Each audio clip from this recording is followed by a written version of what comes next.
¿En cuántas ocasiones has querido desaparecer para siempre?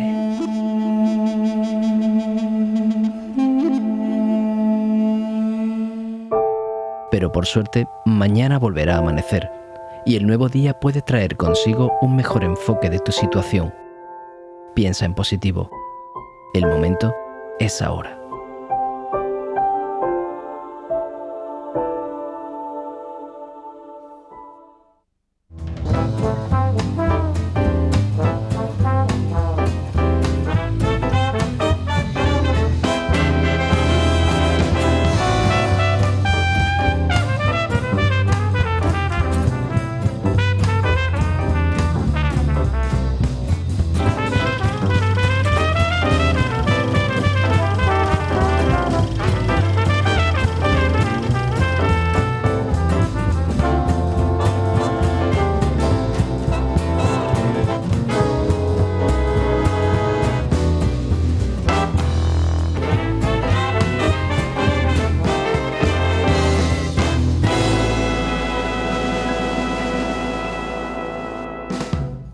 Por si no se habían dado cuenta, en una sociedad justa, el trabajo es un don. Y les voy a decir por qué. Y este es el verso donde intentaré dejaros la enseñanza más necesaria. En una sociedad justa, el trabajo es un don, una alegría, un bien humano propiamente, con el cual se puede modificar lo natural, la vida, los enjambres de sueños, el sol. Con el trabajo, el hombre pudo volar sin alas, navegar por los mares sin conocer el mar. Del árbol, estupefacto de sorpresa ante el hombre, pudo el trabajo arrancar una silla, y de la piedra las señales que forjan el porvenir del hombre. Su casa, sus monumentos, su propia lápida. Quiero que siempre llevéis a vuestro lado la gubia, la garlopa, el martillo, la hoz, esas frases que servirán hasta el final para limar las asperezas de la muerte. Y si alguien os preguntara, ¿para qué tanto? ¿Para qué tanta pasión puesta en el trabajo? Vosotros responderéis con celeridad, para nada. Trabajamos para vivir la vida, trabajamos para que en el humano mundo haya señas de que nosotros estuvimos creando y trabajando, tal vez en este mundo que hicimos un trabajo para vivir, para amar, para congelar la propia mirada de la muerte, hicimos un trabajo y escribimos un verso. Este es el comienzo del programa de la mujer del siglo XXI de hoy. El trabajo es un don. Y claro, muchos se habrán dado cuenta que es un don, pero para las sociedades justas, porque en las sociedades injustas en las que vivimos apenas hay trabajo y si te ofrecen alguno es mal remunerado, injusto y de alguna manera discriminatorio para las capacidades formativas que muchos de nosotros tenemos. Con nosotros hoy una compañía fantástica y de lujo, como es la de Laura López, psicoanalista de la Escuela Grupo Cero, y también Genoveva García, socióloga y parte también de la mujer del siglo XXI y que mucho tiene que decir sobre el tema que hoy vamos a trabajar. Bienvenidas. Muchas gracias. Gracias. Porque claro, la mujer en el campo del trabajo y también en el desempleo, esa situación que tan común es hoy en día en nuestras sociedades, pues es una de las víctimas principales, porque ya no es solo una cuestión de oferta y demanda, es una cuestión de que hay una perversidad en el propio sistema donde se está aprovechando de los ciudadanos y las ciudadanas. Pues sí, es un sistema que se está estableciendo, bueno, se ha establecido sobre bases excluyentes, donde principalmente, sobre todo en épocas de crisis, las principales víctimas de los recortes y del desempleo, en este caso son mujeres, personas con discapacidad también, las personas más vulnerables, ¿no? Seguimos hablando de mujeres como colectivo y resulta que somos la mitad de la población. La mitad de la población pues no está trabajando y no tiene acceso. Has dicho una cosa muy bonita y muy interesante, ¿no? Que el trabajo es como la seña de que hemos estado aquí, de que hemos pasado por un periodo de nuestra vida, que hemos hecho algo productivo. Y en ese sentido, pues las mujeres estamos siendo discriminadas y además de esto excluidas, ¿no? Del sistema productivo.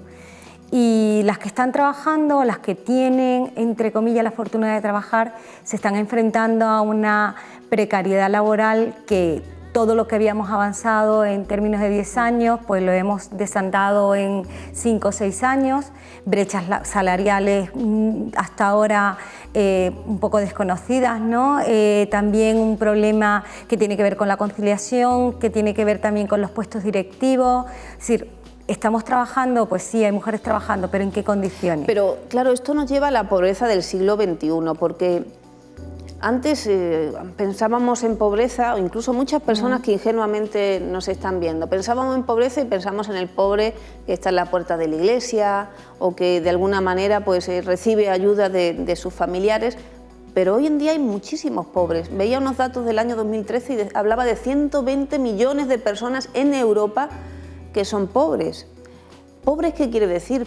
Ya no solo que no tengas para una casa o para vivir, muchas personas que con su propio trabajo no pueden subsistir, que no pueden pagarle los libros a sus hijos o que no pueden comprarse la ropa necesaria o que tienen dificultades para comprarse los productos de alimentación, cosas que parecían impensables hace años y ahora ha llegado a casas de nuestros convecinos. No hace falta irse muy lejos para ver lo mal que lo están pasando muchas personas y que tiene mucho que ver con la perversión, de esta estructura económica actual y de la que no salimos. A mí eso me hace pensar que hay una frase que decía Sigmund Freud, que es que toda persona sana es aquella que es capaz de amar y de trabajar.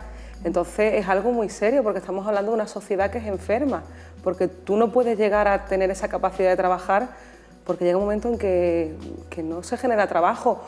O bueno, yo diría incluso que hay que cambiar un poco la forma de pensar el trabajo que antiguamente existía, ahora un poco introducir la creatividad. Y también estoy acordando que las mujeres en eso tenemos mucho que decir, porque incluso hoy en día hay mujeres que acuden a consulta, que me estoy acordando de un caso cercano, que decía que su marido no le permitía trabajar, que le decía incluso tenía un problema en terapia de pareja porque el marido no le permitía trabajar. A raíz de ahí decía que era una mala madre, que no se atendía a su hijo, cuando él trabajaba durante todo el día ni siquiera se le planteaba. Y la mujer estaba con un conflicto moral impresionante. Claro, hemos luchado durante muchos años las mujeres para reivindicar el derecho a trabajar, el derecho a decidir, el derecho a formarnos y de alguna manera lo estábamos consiguiendo, no sin injusticias.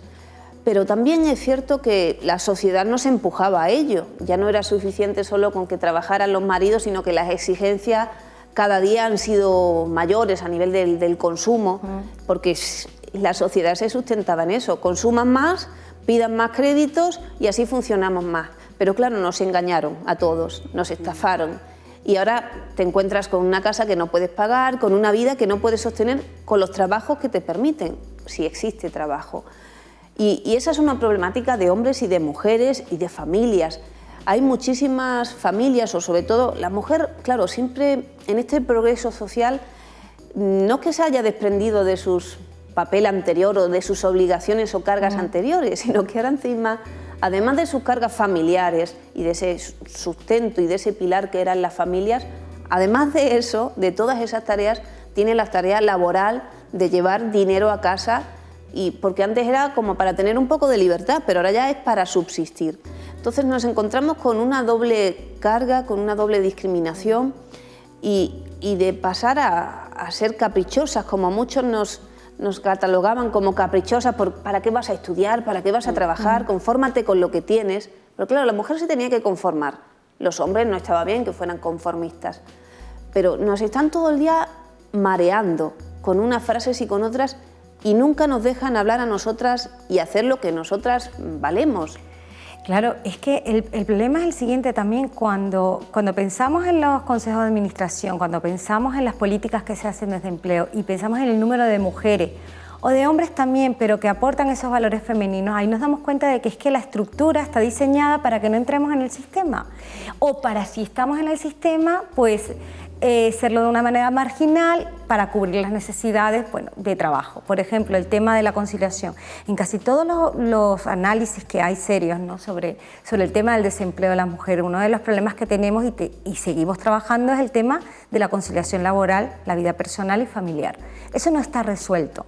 Es más, se ha agravado porque con una crisis económica con la que hay y un recorte en lo que era la inversión para políticas públicas que permitiesen la conciliación, como guarderías, como el cuidado de mayores o personas, somos las mujeres las que estamos volviendo a casa a hacer esas labores.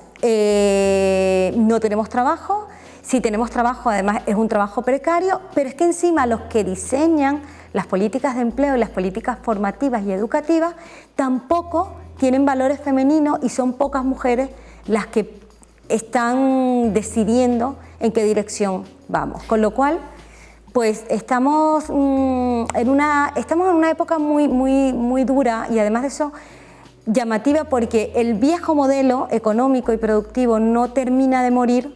Es como algo que está, un cuerpo enchufado a una máquina, y el nuevo no lo dejan nacer, porque hay posibilidades de trabajo para las mujeres. Yo, por ejemplo, creo que en las nuevas tecnologías, mujeres de mi generación, que no somos nativas digitales, pero que utilizamos la tecnología como herramienta, si se les proporcionase formación y educación, podríamos trabajar en un mercado que tiene capacidad para absorber trabajo, que además de eso es bastante competitivo, con unos salarios que permiten mantener una calidad de vida y una independencia también de la pareja, ¿no? Porque es lo que tú decías, el sueldo de la mujer ahora lo que hace es contribuye a la familia, pero es tan precario que al final no es un trabajo por derecho propio, es un complemento salarial. Incluso el otro día veía, creo que era un periodista en Facebook, que publicaba en su perfil que había ido a una oferta de trabajo y que lo que le proponían era trabajar 8 horas al día por 500 euros al mes y pagarse el autónomo. Y él le reía en la cara a la persona que le hacía esa oferta.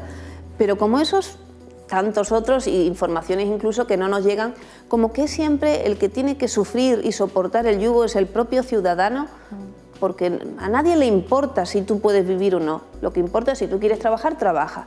Y no, hay reglas de juego y hay condiciones que se tienen que respetar. Sobre todo porque no hay que ver solo la individualidad de la vida de cada uno, sino que vivimos en una sociedad y las sociedades tienen que progresar.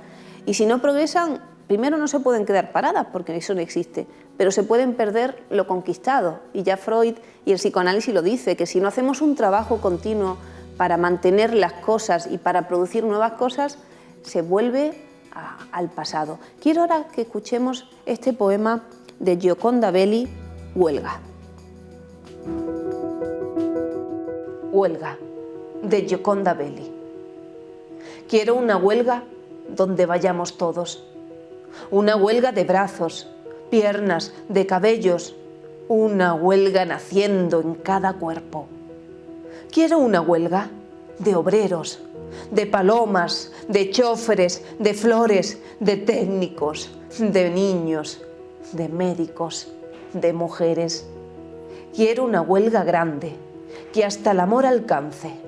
Una huelga donde todo se detenga, el reloj, las fábricas, el plantel, los colegios, el bus, los hospitales, la carretera, los puertos.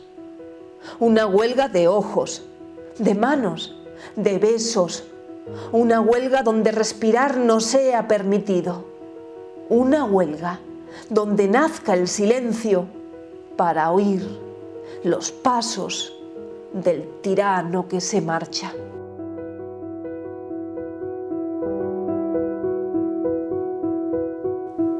El tirano que se marcha, que bien hasta podría llegar a ser en algún momento de la historia, y lo será, el propio capitalismo, porque no hemos de olvidar la propia historia de la humanidad, donde ha habido distintos pasos, épocas en los modelos económicos, en los modelos sociales, y hay distintas formas de vivir, no solo esa que conocemos. Y fijémonos entonces en el concepto de trabajo, que también es un concepto que se valora de forma diferente según la ideología que se tenga. Si decimos que el trabajo es un don, ¿por qué es un don? Ya dicen los poetas que gracias al trabajo podemos transformar la naturaleza. De un árbol podemos hacer una silla, hasta el propio ataúd donde algún día nos enterremos. Podemos construir las iglesias o la casa donde habitamos. Las cosas no están hechas. El propio hombre o la propia mujer no estamos hechos. Tenemos que poner trabajo, y de ahí no solo este programa, sino la importancia de la formación, la importancia de que existan las estructuras que permitan al humano producir y producirse. Pero desde ciertas ideologías el trabajo es como un castigo, como ese sudor de la frente, ese yugo con el que uno se arrastra en la vida.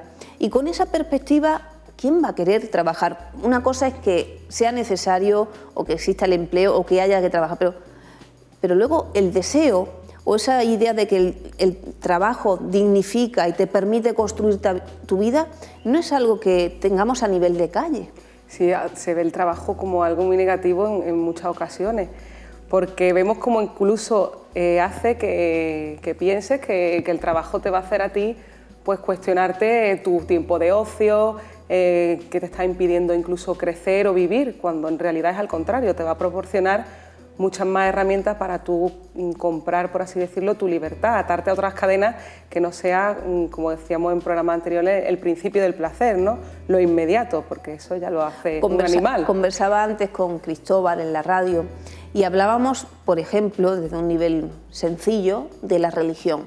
Dice, en los países católicos el trabajo es ese yugo, esas cadenas que te arrastran, y algo que uno desea, las vacaciones o desea la jubilación como la liberación para poder hacer aquello que quieres hacer. Fíjense qué equivocación, perder todo el tiempo de tu vida para esperar liberarte de tu vida. Porque, por ejemplo, si escuchamos al presidente de Uruguay, a Mujica, que el tipo es muy peculiar, pero dice algunas frases que son muy importantes tomar. Dice que, claro, vivimos en un mundo que nos genera unas necesidades ficticias cada vez mayores, una casa mejor, un coche mejor, una ropa mejor, todo a costa de dinero. El dinero, como no somos de familia rica, somos trabajadores, proviene de nuestro trabajo, lo que nos hace trabajar cada vez más horas y más horas para tener esas cosas que decimos que gozamos, pero luego no tenemos tiempo para gozar de esas cosas que queremos que sean nuestra vida. Entonces es un modelo un poco errado para el individuo. Y luego, en otros países, los protestantes, el trabajo es un medio de realización personal. Es decir, se considera que es lícito enriquecerse o que es lícito ir viviendo mejor y que la única manera de hacerlo es trabajar, utilizar tu inteligencia. Porque dicen, no hace falta que tú trabajes más horas o te rompas el lomo. Si eres inteligente, produces negocios y produces más dinero. Pero es que ahí está, por ejemplo, en los países, las sociedades católicas, donde el discurso es, básicamente, ganarás el sudor, el pan con el sudor de tu frente, con lo cual ya hay una imposición de un castigo.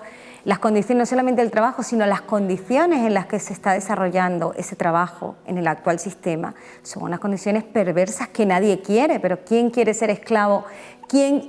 Eso es lo primero. Lo segundo, tenemos trabajos donde no se nos permite pensar, es decir, hay sectores productivos donde la persona que trabaja, hombre o mujer, pues está condenado a hacer un trabajo mecánico, a no pensar, a no crear, a innovar, con lo cual ese trabajo nunca le va a gustar. Porque claro, pero que pasara eso en el siglo XVIII o XIX... Pero claro, pero es que el sistema que tenemos actualmente, donde muchísimos mantenemos a unos cuantos, que son los privilegiados del mundo, baja las cifras de la pobreza en el mundo y es que es alarmante, y además de eso la brecha es cada vez más grande. Es que le conviene eso, porque somos muchos los que estamos soportando la vida de unos cuantos, que por supuesto no quieren que las cosas cambien, porque ¿a quién le va a convenir? Es decir, si es que viven muy bien, a costa de muchísimo. El problema es que el modelo nuevo que se está generando es un modelo mucho más creativo. Cuando yo hablo del acceso, por ejemplo, a las tecnologías... Fíjate que el doctor Menasa dice que la creatividad, que yo soy muy creativa, a veces me dice, Elena, con tanta creatividad no sé si vas a producir algo, porque claro, creatividad es siempre querer innovar, crear algo nuevo, pero a veces hay que permanecer en algo para permitir que ese algo crezca y produzca una transformación. Entonces, con las nuevas tecnologías, que tiene que ver mucho con la creatividad, corremos el peligro de esa transformación constante pero que no deje nada. Entonces hay que aprender a crear algo y permanecer en ese algo, a lo mejor errado, pero para que produzca, podamos ver cómo se ha dimensionado. Es que cuando yo me refiero a la tecnología, en eso tienes mucha razón, yo me refiero como una herramienta, porque si lo vemos como el objetivo, caemos en lo que tú estás comentando. Es decir, la tecnología es un instrumento, es un vehículo. El problema es que ahora la mayoría de los trabajos o la mayoría de los buenos trabajos o el buen empleo está ligado... ¿Eso existe todavía? Sí existe. Hay que crearlo, hay que hacerlo, hay que inventarlo. Hay que ponerle pasión, hay que ponerle tiempo, hay que ponerle cabeza, hay que verlo como un negocio, hay que hacerlo sostenible, pero existe. Yo animo a mucha gente porque ya, desde hace mucho tiempo yo coordino una serie de eventos en Málaga donde lo que queremos es apostar por el desarrollo de proyectos ligados a la tecnología, algunos, otros no, en el marco también de los proyectos de innovación social, donde entendemos que hay mucho empleo y se puede generar mucho empleo inclusivo para mujeres y para personas que han quedado al margen, pero no solamente porque no tengan capacitación, es que no es capaz el mercado de trabajo de absorberte. Pero fíjate, el hecho de que hoy eligiera este tema, que es un tema necesario, no cabe duda, y fue pensando en ti, porque claro, ejemplos como el de Genoveva habrá muchos y muchos de ustedes conozcan, personas con formación, con valía personal, profesional, con energía y personas muy valiosas, que uno a veces no se explica cómo el sistema no aprovecha a esas personas con valía, porque aprovechar para ponerte a trabajar, eso es un aprovechamiento digno. Lo que no es normal que desaproveche una cantidad de dinero y de tiempo que tú has utilizado, pero que la sociedad también ha utilizado en ti, y ahora no le dé cauce. Entonces, claro, ejemplos como el tuyo, ¿cuántas personas no habrá que están capacitadas, que se capacitan, que quieren, que pueden y no encuentran el lugar, no encuentran el cauce porque todas las puertas se cierran? Al hilo de esto, hace poco ha salido un informe de LinkedIn, que es una red social profesional, donde afirmaban que España, no tengo los números, pero bueno, que España es uno de los países donde menos se aprovecha el capital humano.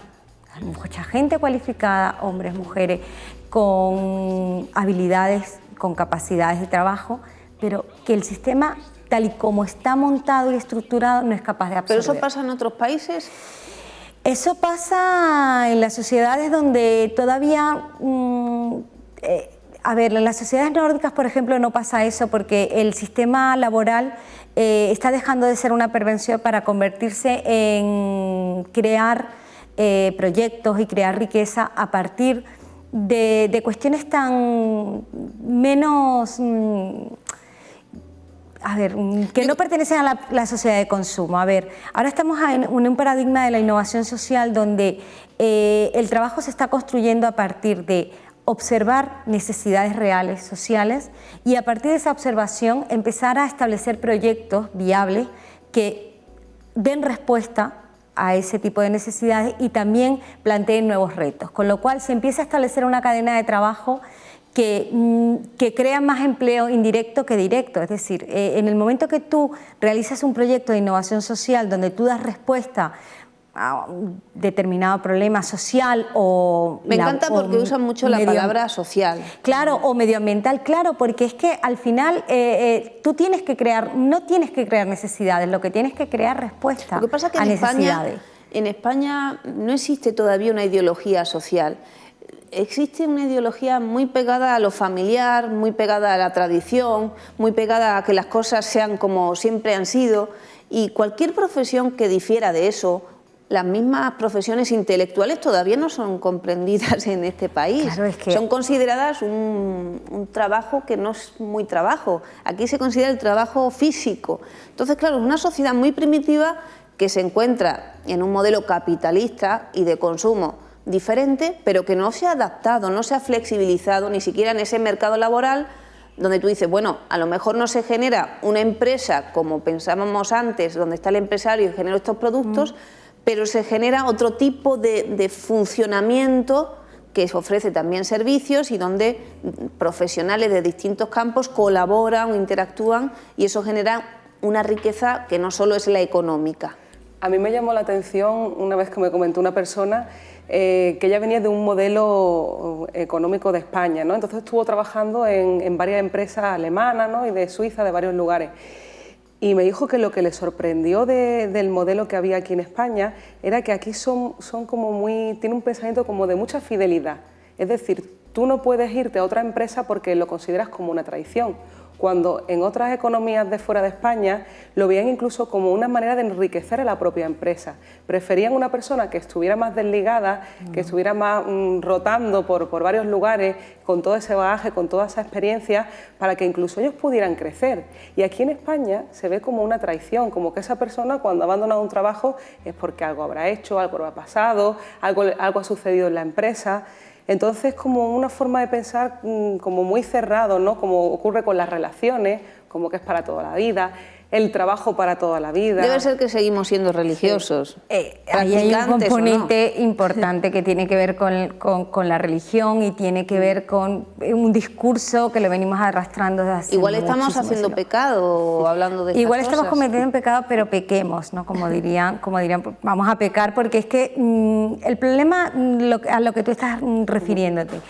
Cuando yo llego a España, una de las cosas que me llama la atención es que la calidad del trabajo se medía por el contrato indefinido, es decir, daba igual el tipo de trabajo. Es que tiene contrato indefinido. Y yo, que venía de Latinoamérica, donde la rotación laboral es muy alta porque la gente va experimentando y además el mismo mercado laboral te invita a que pruebes, a que te muevas, a que te vayas a otra empresa, que te apetezca.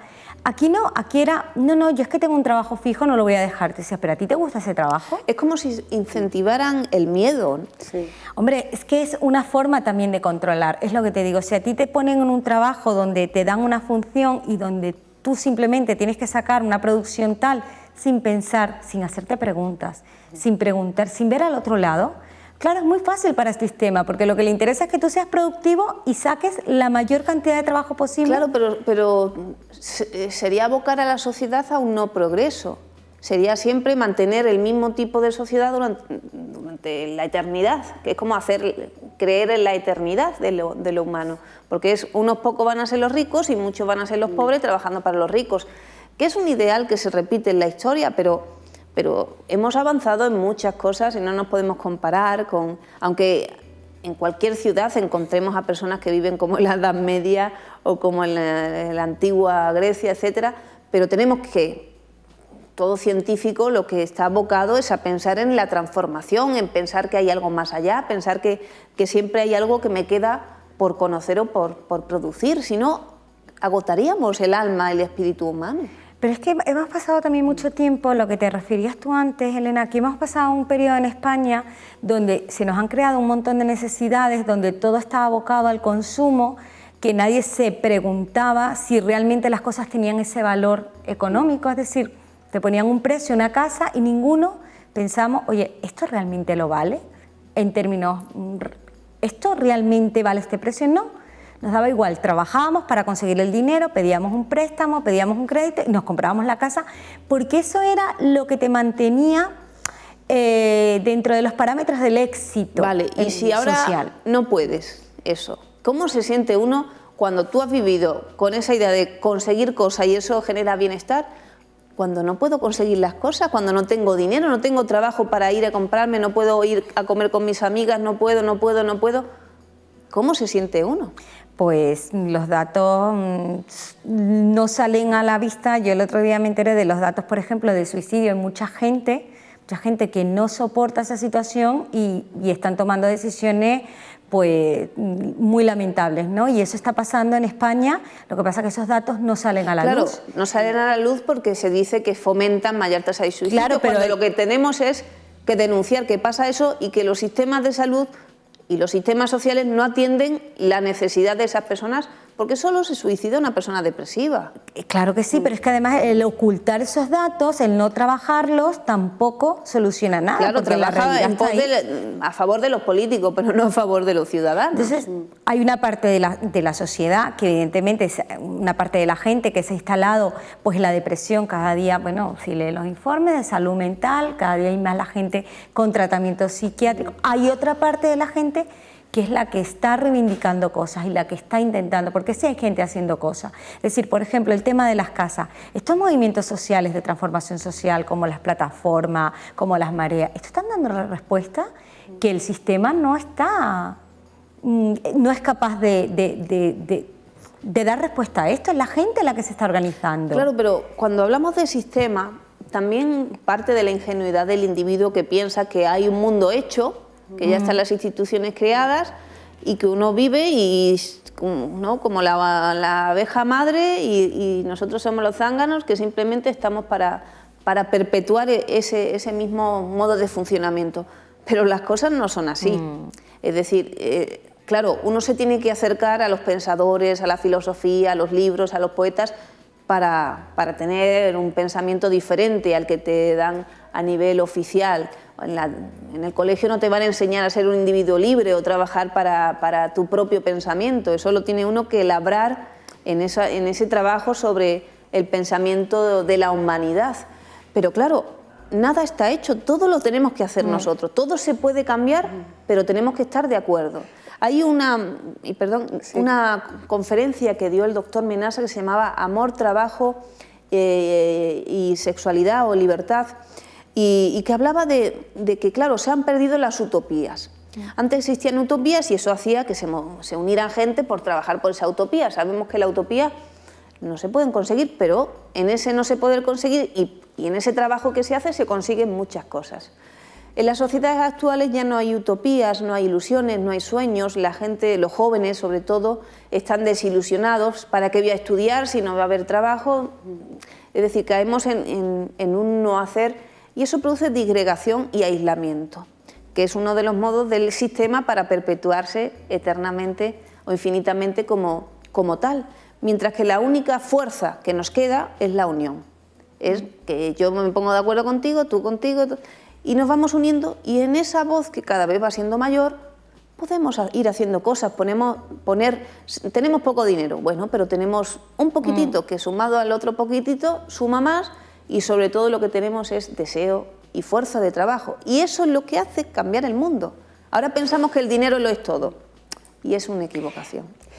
Yo iba a comentar que también, viéndolo así como lo estabas comentando, también veo que en el fondo también es un problema de maltrato, porque es un maltrato al ciudadano. Pero hasta que no cambiemos la forma de pensar, parece que tenemos miedo a hablar. Si no transformamos esa forma de pensar en la que tú eres, el Estado es el amo y tú eres el esclavo, no vamos a salir de ahí hasta que no hablas, no revoluciones un poco, ¿no?, en el sentido de cambiar esa situación, que también uno tiene que ver algo en lo que está pasando. No podemos echar las culpas al exterior, sino que ¿yo qué estoy haciendo para no transformar esta situación? Claro, porque se ha convertido en una situación cómoda para mí, entre comillas, ¿no? Bueno, cuando lo estoy pasando mal. Eso que tú dices es el modelo padre-hijo, ¿no? El exterior son mis padres que me tienen que proveer de todo y el hijo soy yo, que soy un hijo, soy inexperto, no sé, y me dejo llevar. Y hasta los hijos, cuando las condiciones son malas, se tienen que hacer adultos y luchar para transformar las cosas. Pero fíjate que volviendo a lo que estabas comentando de lo que es los nuevos modelos de consumo colaborativo, ¿no? A mí me llama la atención porque antes cuando tú ibas a buscar trabajo, una de las cosas que se planteaba es si tenías vehículo propio, es decir, el tener un coche era, pues, o conducir era... te podía dar o no el trabajo, ¿no? Y ahora, por ejemplo, en una política de crisis donde hay un consumo colaborativo y donde la gente está haciendo lo que teníamos que haber hecho hace 20 años, que era compartir coche, hay plataformas, por ejemplo, de innovación social que dicen, bueno, vamos a ver, si yo no tengo dinero para el transporte, tengo que trabajar o tengo que buscar trabajo, pues me uno a otras personas que pasen por las mismas localidades, bueno, incluso y compartimos gastos. El otro día leí la noticia de que se permitía que se hicieran uso de esas plataformas porque habían los ferrocarriles, los aviones, habían denunciado la existencia de esas webs donde se ponía de acuerdo la gente. Porque hay una cuota de mercado que es la gran mayoría, es decir, hay una pirámide de consumo, hay muy poca gente que tiene muchísimo dinero, que tienen vehículos y no tienen problemas con eso, hay otra gente que están en zona de exclusión, pero luego estamos los del medio, que somos personas que a lo mejor tenemos nuestro coche o no, pero que bueno, que podemos movernos a través del consumo colaborativo. Pero no solamente para la movilidad, estamos hablando también para el turismo, para los viajes, están cambiando. Pero es que los hoteles siguen teniendo su cuota de turista. Lo que pasa es que ya no ganan el 90%, pero es que ya hay que repartir la tarta. Claro, lo que dicen los más sabios, un uso diferente de lo que hay, una administración diferente. Ahorrar no es dejar de hacer las cosas, es aprender a usarlas de forma diferente. Nos vamos a ir unos minutitos a publicidad, pero enseguida estamos en este programa de hoy donde hablamos de que el trabajo es un don.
Seguimos en la mujer del siglo XXI.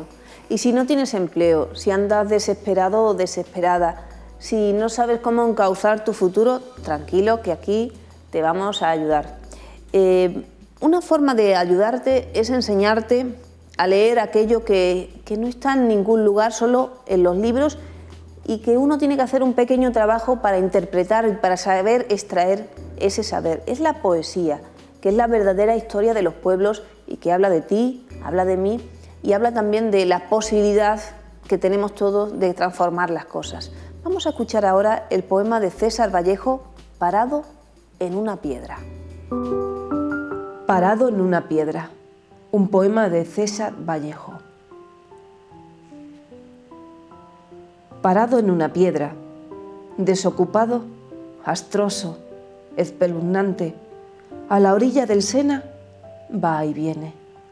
Del río brota entonces la conciencia, con peciolo y rasguños de árbol ávido. Del río sube y baja la ciudad, hecha de lobos abrazados. El parado la ve, yendo y viniendo, monumental, llevando sus ayunos en la cabeza cóncava, en el pecho sus piojos purísimos y abajo su pequeño sonido, el de su pelvis, callado entre dos grandes decisiones, y abajo, más abajo, un papelito, un clavo, una cerilla. Este es, trabajadores, aquel que en la labor sudaba para afuera, que suda hoy para dentro su secreción de sangre rehusada. Fundidor del cañón, que sabe cuántas zarpas son acero, tejedor, que conoce los hilos positivos de sus venas, albañil de pirámides, constructor de descensos por columnas serenas, por fracasos triunfales, parado individual entre 30 millones de parados, andante en multitud. Qué salto el retratado en su talón, y qué humo el de su boca ayuna, y cómo su talle incide canto a canto en su herramienta atroz, parada, y qué idea, pie dolorosa válvula en su pómulo. También parado el hierro frente al horno, paradas las semillas con su sumisa síntesis al aire, parados los petróleos conexos, parada en sus auténticos apóstrofes la luz, parados de crecer los laureles, paradas en un pie las águilas móviles y hasta la tierra misma, parada de estupor ante este paro. Qué salto el retratado en sus tendones, qué transmisión entabla en sus 100 pasos, cómo chilla el motor en su tobillo, cómo gruñe el reloj paseándose impaciente a sus espaldas, cómo oye deglutir a los patrones el trago que le falta, camaradas, y el pan que se equivoca de saliva, y oyéndolo, sintiéndolo, en plural, humanamente, cómo clava el relámpago su fuerza sin cabeza en su cabeza. Y lo que hacen abajo, entonces, ¡ay! Más abajo, camaradas, el papelucho, el clavo, la cerilla, el pequeño sonido, el piojo padre.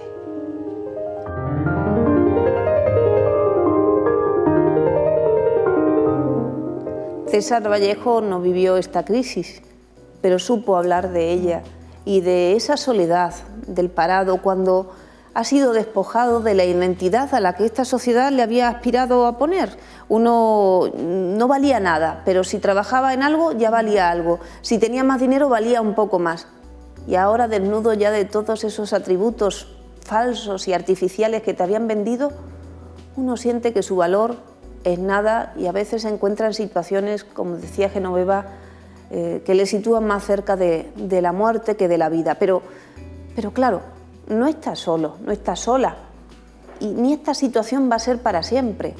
La única manera de poder subsistir, de poder mantenerse y de llegar a transformar esta situación es no estar solo. Y es hacer un poco lo que tú estabas comentando antes, ¿no? Unirte con otras personas, sentir que el otro te puede dar algo y tú le puedes dar algo al otro, y sobre todo aliento. Hombre, lo primero es que si algo positivo, entre comillas, ha dejado toda esta crisis, no es que se ha generado un movimiento social que conlleva también otros valores que tienen que ver con la colaboración, con el apoyo, con el aliento, con usar recursos que no tienes tú, pero que yo te los dejo para que mejores tu vida o pueda... Es decir, la gente, las comunidades donde vivimos nos estamos ayudando. El tejido social, sobre todo el tejido familiar y los vecinos son los que están soportando también la carga. Lo que pasa que en España no tanto, porque a mí me hablan de Latinoamérica, donde me hablan de una sociedad civil, donde había unas estructuras informales que mantenían la educación, la salud, que ayudaban a las familias. Aquí las hay, pero más a nivel de alimentos, porque muchas veces al vecino de al lado no saben las penurias que está pasando porque tiene el pico cerrado. Nos da vergüenza decir que necesitamos a veces un poco de apoyo nada más. Hace unos días estuve en una reunión del colegio de mi hijo y una de las cuestiones que le planteaba yo al profesor era, decía, me preocupa en un barrio como este, yo un barrio malagueño, clase media, digo, yo sé que aquí hay mucha gente en situación de desempleo, parados de larga duración, ¿no? Cuando ya de alguna manera se hace crónico, ¿no? Y los niños están sufriendo también esto, ¿no? Porque claro, vives en el mismo barrio, los niños se comparan, tú tienes esto, yo no lo tengo, las excursiones, y lo invitaba a que hicieran una reflexión y que pudieran de alguna manera ponerse en contacto con los padres que estaban en esa situación o madres y ver cuál era la situación de cada uno de los pequeños, porque eso tiene mucha correspondencia también con el problema que tienen, son problemas de calificaciones, de comportamientos, de conducta. Claro, es que hay un problema muy grave que no somos conscientes todavía. ¿Sabes? Lo que pasa que en España hay un problema gravísimo, que en España se condena el fracaso, es decir, la persona que no ha cumplido o que no ha logrado los objetivos que están a los 40 años que la sociedad te dice española, que tienes que tener una familia, unos hijos, se te condena. Sí, también se envidia el éxito, porque también es otra de las enfermedades. Pero el fracaso, entonces, es como, ya no tienes oportunidad. En otros países, el fracaso es un signo de que lo has intentado y de que eres una persona válida, de que has tenido experiencia, de que has aprendido, de que vas a mejorar. Aquí no. Pero ¿y por qué lo vemos como fracaso, haciendo una crítica social a esa imagen? Porque, ¿vale?, es un fracaso social de todos, ya no solo de ese individuo, porque no hay crecimiento. Ya el otro día lo hablábamos cuando hablamos del nuevo libro de Menasa, del libro Freud Lacan ha hablado 5, más allá del principio del placer, y que aborda distintas obras de Freud. Es un libro fantástico y que hablaba de que no hay vida sin error, sin tropiezo, sin interrupción, que justamente lo que tú dices que se castiga. Pero ¿por qué no llevamos esa lectura a nivel social? Si en una sociedad que se creía tan avanzada hay niños pasando hambre, niños que comen una vez al día o que solo comen en el colegio, eso no nos preocupa. ¿Cómo no estamos todos saliendo a la calle para que eso deje de pasar? Y sin embargo, a lo mejor los padres del compañero de mi hijo lo están pasando mal, muy mal, y yo no lo sé, solo por el hecho de que aparentemente va bien vestido o aparentemente tiene una vida normal. Eso debe hacernos pensar si estamos en un modelo solidario, en un modelo cívico y humano. Claro, pero ¿cuál es el problema? Porque muchas veces se alienta la solidaridad ciudadana, pero eso al fin y al cabo es pan para hoy, hambre para mañana. Lo que hay que hacer es salir a la calle, ¿no? En el sentido de que algo tiene que cambiar, las instituciones algo tienen que poner de su parte, porque a veces se intenta empobrecer al que está al lado para no avanzar en la sociedad, para que al final seamos todos empobrecidos, cuando tiene que haber una economía en la que se pueda sostener personas que estén mal y que estén bien. Con lo que dices yo me plantearía, porque es cierto que desde los mensajes institucionales se habla de esa solidaridad, ayuda al vecino, escúchelo, que me parece muy correcto. Claro. Pero claro, la responsabilidad, si tú también estás intentando sobrevivir, puedes ayudarlo, pero relativamente. Pero es un apoyo también afectivo muy importante, que no debemos pasar indiferentes ante las personas que forman parte de nuestra vida. Pero lo que es indigno y también nos debe hacer reaccionar es que cada vez se sigan gastando más cantidad de dinero, o por ejemplo, si una ciudad donde hay niños pasando hambre o donde hay muchas mujeres y hombres sin empleo, que se gasten millones y millones de euros en museos, ¿para quién? ¿Para quiénes van a ser esos escaparates de un arte que no vive en la ciudadanía? Porque ¿no será más importante trabajar para que esa ciudadanía llegue al arte, llegue a la cultura, llegue a una vida digna, en lugar de construir museos donde la vida sea artificial? Porque ¿qué modelo estamos promoviendo? No quiere decir que no haya museos, pero las cosas se hacen cuando ya están cubiertas las necesidades y cuando ya el ciudadano puede ver un cuadro. Pero si esas personas no tienen mirada, no saben lo que es el arte, porque el arte se sabe haciéndolo. Entonces se trabaja en las escuelas, pero tiene que haber escuelas, tiene que haber profesores. Cada vez hay menos profesores, cada vez hay menos médicos. ¿Eso no es grave? ¿No será más importante invertir en educación y en salud para que los ciudadanos del futuro tengan unos medios no solo físicos, sino también espirituales para seguir construyendo sociedades cada vez más fuertes o que permitan sortear estas situaciones que pasarán y seguirán pasando de calamidad o de error para cambiar? Pero si en el futuro lo que va a haber son individuos desamparados, no construimos ningún futuro. Básicamente, a ver, yo sí creo que las cosas están cambiando en estos últimos tiempos con todos los resultados que hemos tenido y con toda la... Yo creo que la gente sí está, de alguna manera se está organizando. Lo que pasa es que esa organización, como se está haciendo también por sectores, a lo mejor no se cuantifica, o sea, no se le da realmente el valor que tiene, ¿no? Hay mucha gente, por ejemplo, en el sector de la educación, de la sanidad, profesionales, médicos, sanitarios, pacientes... Pero la pregunta es ¿en qué dirección? ¿No? Porque a veces se tapa como parche y no se arregla nada. El problema es la lectura que se hace, y desde muchos medios hacen la lectura de que esta gente está defendiendo lo que a ellos les afecta. Claro, pero los medios, ahí quería yo llegar también, porque los medios están sustentados por los poderes imperantes. En realidad el ciudadano no está en los medios diciendo lo que piensa o lo que hace o cómo vive. Uno pone la televisión y ¿qué programas son los que vemos? Vemos tertulianos que están en su defensa de sus cosas y que no nos transmiten nada. Vemos luego programas vacíos de contenido, pero donde hay mucha gente que vende su vida y la gente se entretiene así.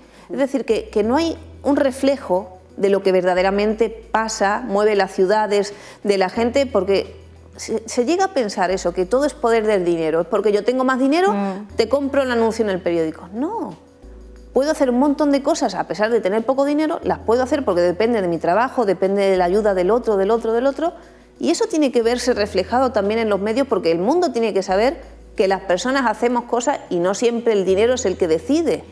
Pero es tu pregunta, Laura, por ejemplo, ¿hacia dónde van esos movimientos? Por ejemplo, uno de los movimientos más importantes que se ha estado en España, que es la plataforma de afectados por la hipoteca, es que le han dado no solamente la cantidad de desahucios que han parado, no solamente la cantidad de familias que se han visto apoyadas, que se han visto queridas, atendidas. Es que han cambiado también nuestra perspectiva acerca de lo que es tener una propiedad, cómo nos las vendieron, qué es realmente, dónde estaba el truco, dónde estaba lo que nadie nos contaba. Eso lo ha desvelado la plataforma. Y hay mucha gente que inclusive están ahora en un periodo, por ejemplo, para el tema de las cláusulas abusivas, que eso antes nadie sabía que existía. Si no es porque esta gente, que es gente como nosotras, afectada o no, y han dicho, no, esto vamos a escarbar, ¿aquí qué hay? Pues lo mismo ha pasado con la salud, lo mismo pasa con la educación, lo mismo pasa con muchísimos otros sectores donde la gente realmente nos estamos moviendo. Yo, dentro de lo complicada que es la situación, de un tiempo para acá tengo un poco más de esperanza en que las cosas puedan cambiar y últimamente tengo más esperanza todavía porque estoy viendo a la gente mucho más crítica, con un discurso. Estoy viendo también muchos medios, es verdad que hay muchos medios de comunicación, que bueno, que entendemos que hay un poder económico, pero hay muchos medios de comunicación y muchos periodistas que están diciendo las cosas muy claras. Y se agradece, se agradece. Además, yo soy mucho. la primera que cuando estoy en las mañanas en mi casa y estoy escuchando algunos programas, enseguida me meto en Twitter y les agradezco porque cuentan cosas que la gente dice, oh, pero mira, esto lo han dicho en un medio, ¿no? Pero ahí tenemos que hablar de ti también. También hay que agradecerte a ti, a personas como tú, que son generosas, que hablan, que quieren cambiar cosas y que quieren mostrarle la esperanza dentro de su preocupación a los demás. Es decir, yo puedo estar en una mala situación, pero tengo esperanza, pero sigo haciendo, pero estoy ahí, pero quiero estar aquí con ustedes, pero les doy mi mejor cara. No todo el mundo pone su mejor cara cuando tiene problemas.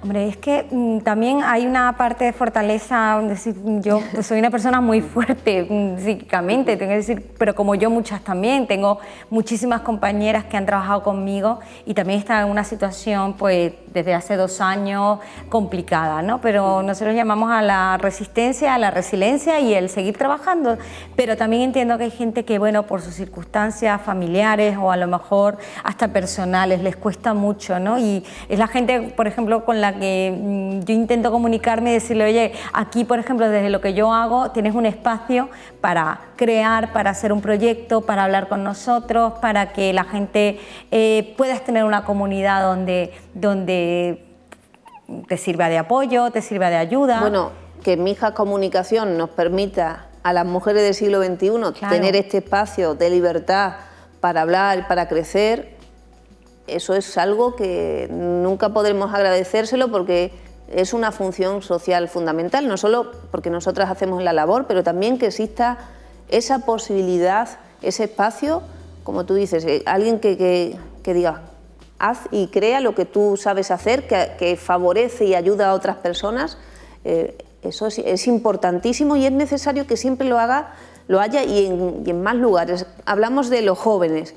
¿Cómo vamos a hacer que los jóvenes hagan arte o estudien o tengan creatividad si no tienen lugares para llevarlo a cabo? Tienen que tener locales de ensayo, tienen que tener lugares para encontrarse, talleres para pintar, pinturas, porque claro, sabemos que son productos que valen caro, entonces hay que ayudar a los jóvenes a poder hacer esas cosas para que crezcan y a su vez algún día ellos puedan ayudar a otros jóvenes. Pero claro que hay que tener esa generosidad y generosidad no es solo del que tiene dinero, es del que tiene lo que tenga. Tú tienes un espacio, tú tienes un tiempo, tú tienes ganas, sé generoso y contagia a los demás de eso poco que tienes. En Andalucía siempre ha habido generosidad y no se nos debe olvidar ese espíritu, ¿no? Incluso en el himno andaluz, ¿no? Donde ya se muestra que son todos bien recibidos en nuestra tierra. Y aquí cualquier persona, y también el pueblo gitano, a mí me encanta ese espíritu donde haya poco o mucho, aquí siempre hay un plato de comida para aquel que venga. Y eso nos lo hemos olvidado y nos estamos volviendo muy huraños. Es como si no tengo un plato de jamón de jabugo para ofrecerte, no puedo. No, tú ofreces lo que puedas ofrecer y sobre todo tu espíritu, tu alma, tus palabras, y el otro se siente acogido y así vamos generando la vida, el bienestar, que lo hacen más que los bienes materiales, lo hacen las personas que forman parte de tu vida. Yo, por ejemplo, yo vivo en un barrio clase media, pero claro, que hemos sufrido, pues, clase trabajadora y hemos sufrido, bueno, los estragos de la crisis, ¿no? y vivo en una comunidad que practicamos mucho lo que tú comentas, ¿no? Somos un grupo de vecinas, pues algunas están casadas, otras divorciadas, y nos ayudamos en todo. Nos ayudamos buscando a los niños al colegio, nos ayudamos con temas de trabajo, nos ayudamos dándonos ánimos, tomándonos una cerveza en la tarde. Y está volviendo, por ejemplo, ese espíritu lo echaba de menos, ¿no? Porque yo soy hija de migrantes y en Venezuela nosotros construimos nuestra familia a partir también de la gente que nos rodeaba, que no era nuestra familia directa, pero bueno, tenían unas circunstancias parecidas a las de nosotros. Yo viví en un edificio de 11 apartamentos donde todos eran familias venezolanas o italianas, españolas, pero éramos una sola familia, ¿no? Y a pesar de que mi familia estaba en España. Y eso, por ejemplo, lo veo en barriadas como la mía, donde hace pocos años la gente ni siquiera sabía quién era el vecino. Y ahora la gente también habla, la gente tiene que contar, es decir, no pasa nada por hablar, por contar. Oye, pues yo estoy en esta situación, pues ¿qué te parece? Nos da miedo, pero una vez que lo haces, el otro día me comentaba una amiga, decía, es que cuando uno tiene un problema o tiene una pena, así como cuando tienes una alegría la cuentas y se multiplica, pues la pena cuando la cuentas o el problema disminuye porque se relativiza y la otra persona a lo mejor pues te da, y eso la gente tiene que también aprender, es a comunicar, no es que vayas por ahí con la pena o contando todas, no, pero darle si puedes encontrar un social. grupo. Claro, hay grupos de apoyo, es decir, antes de tomar... A mí me preocupa mucho que la gente lo esté pasando mal y encima carguen con la losa de que lo están pasando mal porque quieren o porque se lo buscaron. Claro, ese discurso... Claro, ese discurso de culpabilización, porque lo estamos pasando mal, porque el sistema nos lo pone así también. Todos hemos sido responsables de lo que nos está pasando, pero algunos han tenido más responsabilidad que otros, porque algunos tenían más información que la que otros teníamos. Y eso, pues, lo dicen los periodistas o lo dice muchísima gente, activistas sociales, no me puede poner a usted a mí en la misma situación porque usted tenía un ejercicio del poder que yo no lo tenía, con lo cual su responsabilidad es aún mayor. Alfonsina Storni era una gran poeta, aunque su final mejor no tomarlo en cuenta, que podía explicar un poco también aspectos de esta realidad. Este poema Agrio está el mundo podría reflejar parte de nuestros sentimientos. Ahora bien, el mundo también tiene muchas cosas positivas y buenas que no solo tenemos que darnos cuenta de que están, sino además tenemos que potenciar. Vamos a escuchar el poema de Alfonsina.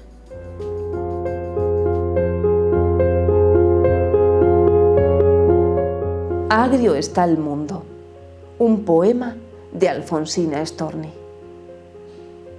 Agrio está el mundo, inmaduro, detenido.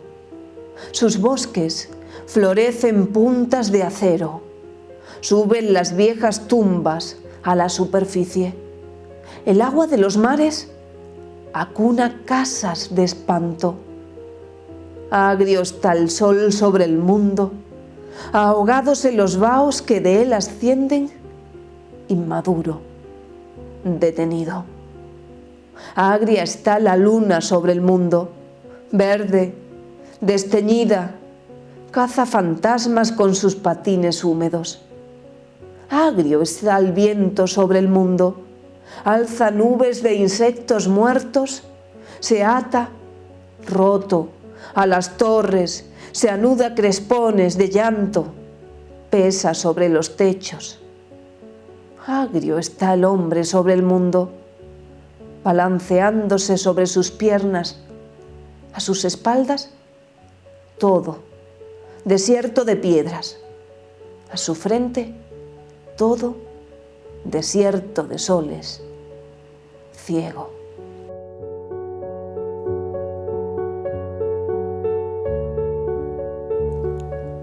A veces nuestro mundo está agrio, ciego y solo, pero es la neurosis. Y de eso se puede salir, porque la realidad se puede transformar, porque lo que hoy nos parece el fin del mundo era solo un momento de nuestra vida que debe continuar, igual que este programa, igual que nuestro trabajo, igual que el apoyo, no solo familiar, no solo esa idea de la sangre, sino de las personas que forman parte de tu vida, que también son tus vecinos, que también son las nuevas personas que uno va conociendo y va sintiendo que le aportan, que le apoyan y que tienen un discurso que para ti es útil. Esas personas hay que añadirlas a tu agenda vital y aprender a dar y recibir, porque a veces puedes dar más tú con tu presencia en un acto que organiza la otra persona, o con tus palabras, o con hacer que llegue a otras personas, más que solo aportando, ya digo, dinero o ensalzando. Las personas necesitamos que nos apoyen en nuestros proyectos y tener proyectos. A veces que alguien te ayude a generar un proyecto cuando uno está un poco desanimado o no sabe para dónde dirigirse, bueno, pues siempre hay que tomar como referencia a lugares o personas que puedan ayudarte a encontrar esas frases que vayan construyendo tu propia vida. Por hoy terminamos el programa de la mujer del siglo XXI, del trabajo es un don.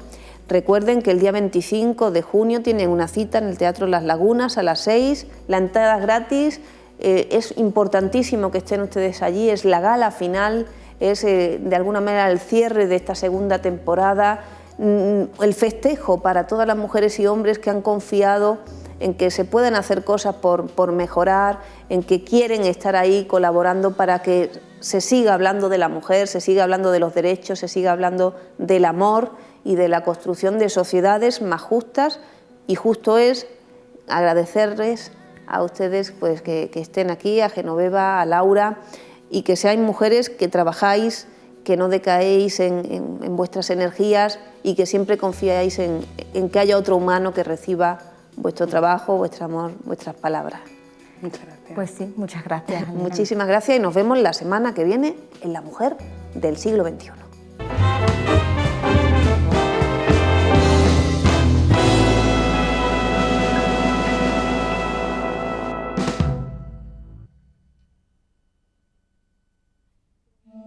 ¿En cuántas ocasiones has querido desaparecer para siempre?